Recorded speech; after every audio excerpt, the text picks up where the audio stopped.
Ain't I a Woman by Sojourner Truth, delivered 1851 at the Women's Convention in Akron, Ohio.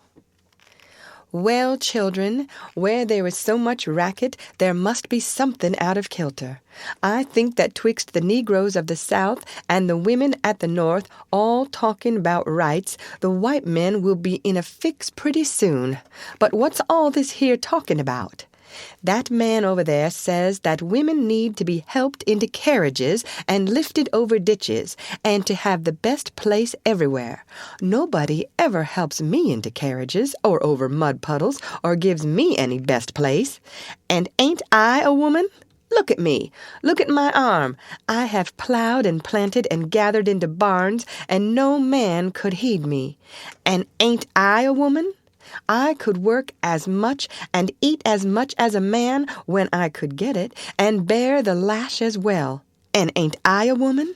I have borne 13 children, and seen most all sold off to slavery, and when I cried out with my mother's grief, none but Jesus heard me. And ain't I a woman? Then they talk about this thing in the head. What's this they call it? Member of audience whispers, intellect. That's it, honey. What's that got to do with women's rights or Negroes' rights? If my cup won't hold but a pint and yours holds a quart, wouldn't you be mean not to let me have my little half measure full?